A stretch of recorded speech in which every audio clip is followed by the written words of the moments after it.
नमस्कार मित्रों, मेरे स्पिरिचुअल कनेक्ट पे आप सभी लोगों का हार्दिक अभिनंदन। मित्रों, आज मैं आप लोगों को हार्डल्स इन प्रोग्रेस मतलब उन्नति में क्या क्या बाधाएं आ सकती हैं, सफलता किन कारणों से हमें नहीं मिलती है और वो कौन से कारण हो सकते हैं जिनसे हम सफल बन सकते हैं। मित्रों, तो इसके बारे में बताने वाले हैं, उसको ध्यान से सुनिए। और उससे पूर्व मित्रों, एक अनुरोध है आप लोगों से, यदि मेरे स्पिरिचुअल कनेक्ट को सब्सक्राइब न किया हो तो सब्सक्राइब कर लीजिए और ज़्यादा से ज़्यादा लोगों को शेयर भी कीजिए। तो चलिए हम लोग शुरू करते हैं। मित्रों, सफलता में कौन सी ऐसी चीज़ें हैं जिनकी वजह से बाधाएं उत्पन्न होती हैं। तो जानकारी तो होती ही है, हर व्यक्ति को वो जानता है, लेकिन मानता नहीं है कि ये तत्व बाधक हो सकते हैं हमारी सफलता में। तो एक सामान्य रूप से हर व्यक्ति जानता है क्या क्या होता है, और डेली के दिनचर्या में एक दूसरे से हम कहते सुनते मिलते हैं, ये ऐसा ना होता तो हम ऐसे होते, इन चीज़ों की वजह से हम पीछे चले गए। ये सब चीज़ें ठीक है, कुछ तो हो सकती हैं 10-5%, लेकिन सफलता का पूरा श्रेय उनको नहीं जा सकता है। आपको प्रयास करना पड़ेगा, मेहनत करनी पड़ेगी। बुद्धि है तभी तो आप करेंगे। तो बुद्धि का सदुपयोग कैसे करें इसके बारे में, और क्या जो सबसे मूलभूत कारण हो सकते हैं, वो मूलभूत कारण 6 हैं, उनके बारे में बताएंगे। और ये थोड़ा सा भूमिका में सुने मित्रों। हम लोग प्रायः सभी लोगों से सुनते हैं, वो कहते क्या हैं, घर परिवार में हम लोग कहते सुनते हैं, घर, संसार और समाज ने हमें निराशा, द्वंद्व, उत्पीड़न, जलन और अविश्वास ही दिया है। अब अपनी कमी को दूसरे के ऊपर थोपते हैं, ये सर्वथा अनुचित है। इन जैसे अनेक बाह्य कारणों से हम जो कुछ करना चाहते हैं, जहाँ पहुँचना हमारा उद्देश्य था, वह पूर्ण नहीं हो सकता। वास्तव में ये विचार, अब सुनिए, वास्तव में ये विचार ऐसे कारण हैं जो केंद्रित होकर मनुष्य के गुप्त मन, चरित्र और व्यवहार में समा जाते हैं। मतलब एक स्वाभाविक सी क्रिया हो जाती है, हम लोग बस अपनी कमियों को दूसरे को थोप देते हैं, ठीक नहीं है। उनका कारण क्या है? उन्नति में बाधक तत्व में सबसे पहला बाधक तत्व है निद्रा, अधिक नींद लेना। दूसरा है तंद्रा, तीसरा है भय, चौथा है क्रोध, पांचवा है आलस, और छठा और अंतिम जो है दीर्घ। अंतिम नहीं इसको मानेंगे, और भी बहुत सारे कारक हो सकते हैं। संशयात्मा विनश्यति, निश्चयात्मा विजयति। तो जो संशयग्रस्त इंसान है, उसका तो वो स्वतः अपने सोच से ही उन्नति नहीं कर पाता है, तो वो करेगा क्या है। और लेकिन अगर निश्चय है, तो कम बुद्धि विवेक है, तो भी आप सफल हो जाओगे। कछुए की भांति आप चलते रहोगे, प्रयास करोगे तो मंजिल मिल ही जाएगी, और जो खरगोश है वो पीछे रह जाएगा। तो इसमें सुनिए मित्रों, निद्रा मनुष्य की एक स्वाभाविक आवश्यकता है। 6-7 घंटे की शांत निश्चित निद्रा सभी को लेनी चाहिए, किंतु जब यह अधिक बढ़ने लगती है तो अपने पांव फैलाती ही जाती है। 8, 9, 10 घंटे तक सोकर लोग बेकार नष्ट करते हैं, दिन में अलग सोते रहते हैं। अधिक सोने से आलस एक जटिल आदत का रूप धारण कर लेता है। अधिक सोचने वाले बच्चे और व्यक्ति कभी भी फुर्तीले नहीं रह पाते। ये सबसे बड़ी चीज़ है। ज़्यादा सोचेंगे ना, तो हमारी शक्ति है, जो हमारा सामर्थ्य है, वो कम होगा, बढ़ेगा नहीं। उनकी आंखों में सदा नींद की खुमारी भरी रहती है। रात को देर तक मित्रों में गप्पे मारेंगे या सिनेमा देखेंगे, फिर सुबह 8 बजे तक सोते। अरे 8 क्या, और भी बज जाता है, 9, 10, 11, 12 भी बजता है। पता नहीं किस तरह के लोग होते हैं। दिन भर नींदे रहेंगे, मन और शरीर भारी भारी रहेगा।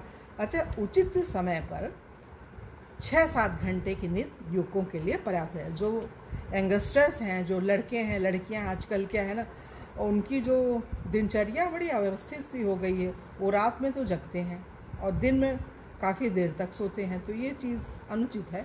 उनके लिए विशेष रूप से ये बनाया हुआ है ये वीडियो। शेष समय काम करने के लिए निकालना चाहिए। अधिक नींद एक तामसिक प्रवृत्ति है। अधिक नींद जो है तामसिक प्रवृत्ति है, तामसिक आदत है, तो फिर तो प्रोग्रेस तो बाधित होएगी। उन्नति के इच्छुकों को व्यर्थ की निद्रा का त्याग कर दें। अगर हम उन्नति चाहते हैं, तो सबसे पहली विजय हमें अपनी नींद पर लेनी पड़े। मित्रों, 24 घंटे सबको मिला है। अगर 10-12 घंटे हम यूं ही सोने में, आलस में गंवाएंगे तो हम काम कब करेंगे। निद्रा और पूर्ण जागरण अवस्था के बीच में जो उघई या हल्की बेहोशी होती है, जिसमें मनुष्य की बुद्धि विवेकपूर्ण रूप से काम नहीं कर पाती, तंद्रा कहलाती है। अब निद्रा के बाद दूसरा स्टेप क्या है? तंद्रा का है। तंद्रा मनुष्य की वह अवस्था है जिसमें नींद मालूम पड़ने के कारण मनुष्य कुछ सो जाए।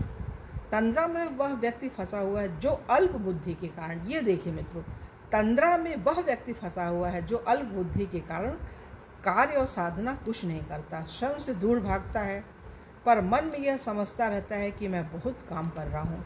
तंद्रा में न फंसकर विघ्नों को साहस से हटाते हुए खूब दृढ़ता से साधन और प्रयत्नों में लगे रहना चाहिए।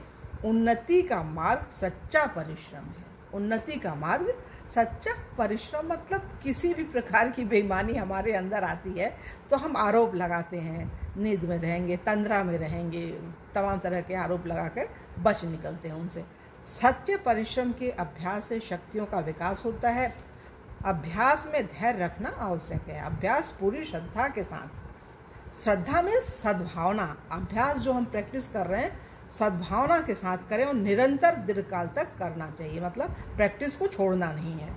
अभ्यास पूरी श्रद्धा के साथ निरंतर दीर्घकाल तक करना चाहिए, जब तक अभिष्ट वस्तु, मतलब जो इच्छित वस्तु है, जो हम वस्तुतः पाना चाहते हैं, उसके लिए हमें सद्भावना से प्रेरित होकर के ही प्रैक्टिस करना है। अदरवाइज हमें सफलता नहीं मिलेगी और हमारी सफलता बाधित होगी। अधिक निद्रा और तंद्रा को समीप न आने देना चाहिए। इनके आक्रमण से न सांसारिक फल मिलता है, न परमार्थ ही प्राप्त होता है। मतलब न तो हम इस भौतिक जगत में खुश रह पाते हैं, अच्छी प्राप्ति कर पाते हैं, न तो परलोक ही हमारा बन पाता है। दोनों तरह से हमें सफलता नहीं मिल पाती है जो मिलनी चाहिए वस्तुतः। और तीसरा कारण है भय। भय जीवन का सबसे जो है बड़ा दुश्मन हो सकता है। बीमारी का भय, भय में कितने प्रकार हो सकते हैं। बीमारी का भय, गरीबी का भय, दिवाला निकलने का भय, व्यापार हानि का भय, परीक्षा में फेल होने का भय। सबसे बड़ी चीज़ है, बच्चे जब छोटे होते हैं तभी से उनको ये भय व्याप्त हो जाता है, कहीं हम फेल तो नहीं हो जाएंगे। मृत्यु का भय, और इससे बड़ा भय एक है मृत्यु का भय। मनुष्य का जीवन इन नाना भयों से भरकर चिंता उत्पन्न करता है। इससे निराशा उत्पन्न होती, इंद्रियों का स्वाभाविक कार्य रुक जाता है, हृदय की गति बढ़ जाती है, लार बनाने वाली झिल्लियाँ अपना नियत कार्य बंद कर देती है और मनुष्य की उत्पादक शक्तियाँ नष्ट हो जाती हैं। मन में रहकर गुप्त भय नाना मानसिक विरूपताओं में प्रकट होता है, अतः अनुचित भय मन से निकाल देना चाहिए। तो ये 3 चीज़ें हुई। और चौथा क्या है मित्रों? क्रोध है। क्रोध हमारी उन्नति में बाधक है। और कबीरदास जी ने क्या कहा है? कबीरदास जी की एक उक्ति सुनिए मित्रों। कोटि करम लागे रहे, एक क्रोध की लार, किया कराया सब गया जब आया अहंकार। 10 दिशा से क्रोध की उठी अपर्बल आगी, शीतल संगति साधु की तहाँ उवरिये भागी। क्रोध आने पर मौन ही रहना उचित है। जिसके प्रति क्रोध आया है उसके समीप न रहिए। किसी के कुछ कहने पर अथवा अन्य किसी कारण से क्रोध के लक्षण दिखने पर लग जा बैठिए और राम कीर्तन कीजिए, तब जो है क्रोध नहीं होएगा और हम जहाँ जाना चाहते हैं वहाँ पहुँच सकते हैं। महात्मा जेम्स एलन का विचार है कि मनुष्य का बहुत सा बल क्रोध के उत्तेजना से नष्ट हो जाता है। शरीर को भस्म करने के लिए क्रोध से बढ़कर अन्य कोई चीज़ नहीं है। क्रोधी मनुष्य दिन रात अपने को जलाता रहता है। सवेरे से शाम तक काम करके मनुष्य इतना नहीं थकता जितना क्रोध अथवा चिंता करके थक जाता है। हमने देखा है कि कभी कभी मनुष्य क्रोध के आवेश में आकर बेहोश तक हो जाता है और आत्महत्या कर बैठता है। मतलब क्रोध इतना बड़ा अवगुण है कि आदमी अपना ही मर्डर कर लेता है, आत्महत्या कर लेता है, बेहोश हो जाता है। तमाम तरह की अड़चनें क्रोध के कारण होती है, मतलब बहुत ही घातक होता है। गांधी जी कहा करते थे कि क्रोध के लक्षण शराब और अफीम दोनों से मिलते हैं। शराबी को भी ऐसा ही होता है, अफीमची को भी ऐसा होता है। शराबी की भांति क्रोधी मनुष्य भी पहले लाल पीला होता है, फिर आवेश के मंद होने पर भी क्रोध न घटा तो वह अफीम का काम करता है और मनुष्य की बुद्धि को मंद बना देता है।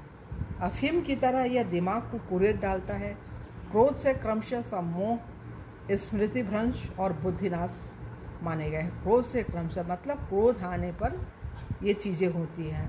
सम्मोहन हो जाता है, मतलब क्या सही है क्या गलत है, आदमी कंफ्यूज हो जाता है, और बुद्धि नष्ट हो जाती है और याद भी नहीं रहता है। क्रोधी इंसान भूल जाता है हर चीज़ जल्दी से।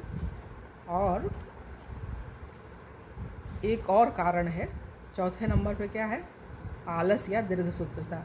मनुष्य की शिथिलता और सुस्ती को बताने वाली मानसिक अवस्थाएं हैं। आलसी में शक्तियां तो उतनी ही होती, किंतु सुस्ती के कारण वो उनका पूर्ण उपयोग नहीं कर पाता। मन में आया तीव्रता से काम करने लगे, फुर्सत मिली कुछ कर लिया, फिर आलस का प्रकोप हुआ तो कई दिनों तक कुछ भी साधना या श्रम नहीं किया। ऐसा व्यक्ति पूरी लगन और उत्साह से काम में नहीं लगता। यदि दीर्घसूत्रता त्याग कर अध्यवसाय और लगन से कार्य करे तो निश्चय ही उन्नति कर, मतलब बड़ा मेहनती होना चाहिए व्यक्ति को और लगन होनी चाहिए। जो चीज़ पाना चाहता है, लगन नहीं होगा तो फिर वो क्या करेगा। कछुए और खरगोश की पुरानी कहानी आपको स्मरण है, देखिए बता भी रहे हैं। कछुए और खरगोश की पुरानी कहानी आपको स्मरण है। धीरे धीरे चलने वाला कछुआ और हवा की तरह तीव्र गति से चलने वाला खरगोश, दोनों में जमीन आसमान का अंतर था। खरगोश को निद्रा और आलस ने पछाड़ दिया। मैं बहुत आगे बढ़ आया हूँ, कुछ देर विश्राम कर लूँ, नींद ले लूँ, बाद में जल्दी से आगे निकल जाऊँगा। यही सोचकर खरगोश एक नींद निकालने लगा। निरंतर आगे बढ़ने वाला धीमा कछुआ उससे आगे निकल गया। खरगोश हार गया। कछुए में प्रमाद नहीं था, आलस को उसने पास नहीं फटकने दिया, निद्रा को त्याग दिया, सुस्ती के तामसिक दोषों से सजग रहा। फल यह हुआ कि उसने आलस निद्रा रथ खरगोश को प्रतियोगिता में पछाड़ दिया।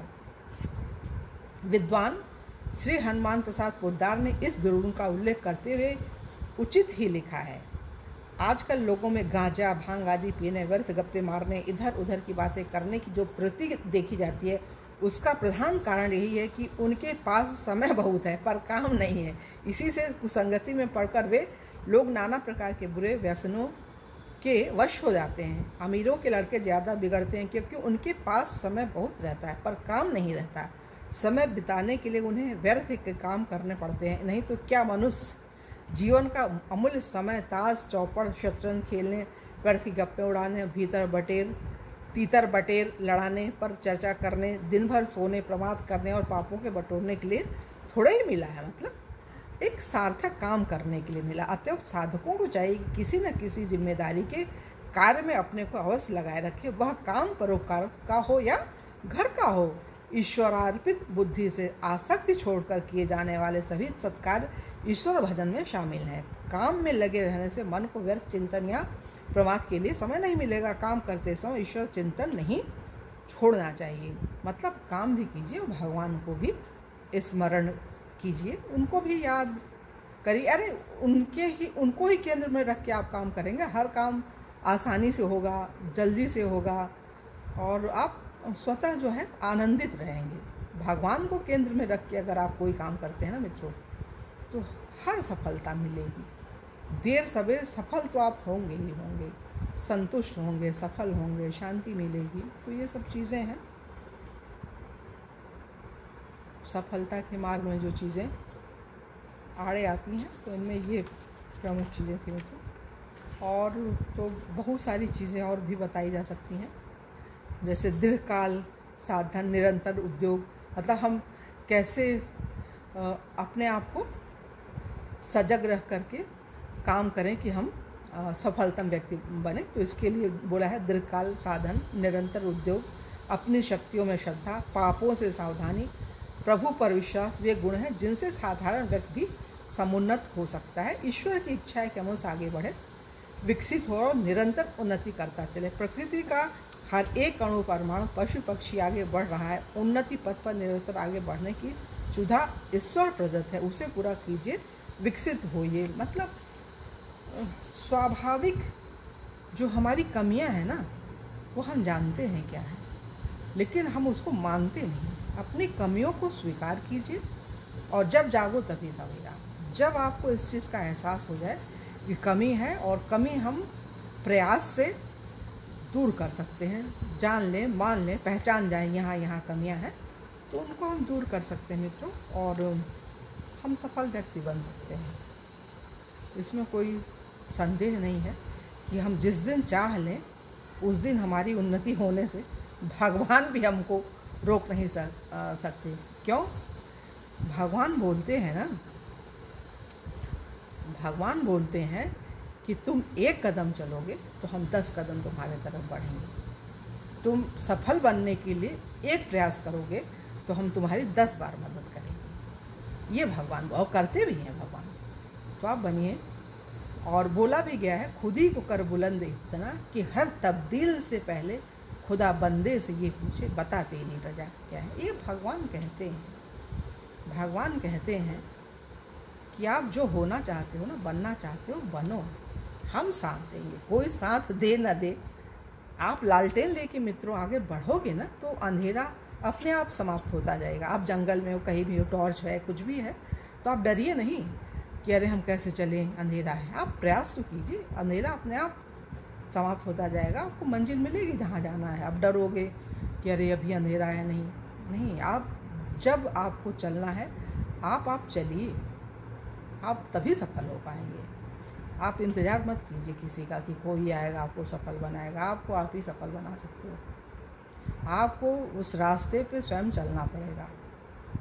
आपको अपना प्रयास अपने से करना है, आपको स्वयं सफल बनना है। आपका काम कोई दूसरा नहीं कर सकता है, आपका काम आपको स्वयं करना पड़ेगा। आप खाना खाएंगे तभी स्वस्थ बनेंगे, आप अच्छा पढ़ेंगे तभी शुभ भावना आपके अंदर आएगी। गलत चिंतन से, गलत लोगों की संगति से आपका कोई उद्धार नहीं होने वाला है। बोला भी गया है ना कि जो हमारे सद्ग्रंथ होते हैं, बिना बेत मारे और बिना अप शब्द कहे आपको वो मंजिल देते हैं कि जिसकी आपने कभी कल्पना भी नहीं की हो। बेत भी नहीं, आप मतलब सेल्फ मोटिवेटेड होंगे ना, तो आप अच्छी किताबें पढ़ेंगे, अच्छे लोगों की बातों को सुनेंगे और उनसे प्रेरणा लेंगे, और वो प्रेरणा आपको आपकी मंजिल दिलाने में आपका सहयोग करेगी और आप निश्चित ही एक सफल व्यक्ति बनेंगे मित्रों। तो हम सोचते हैं कि अब यहाँ पे अपनी वाणी को विराम देना चाहिए और कल की वीडियो में आप लोगों से पुनः मिलेंगे। तब तक के लिए जय हिंद, जय भारत। ओम शांति, ओम शांति, ओम शांति।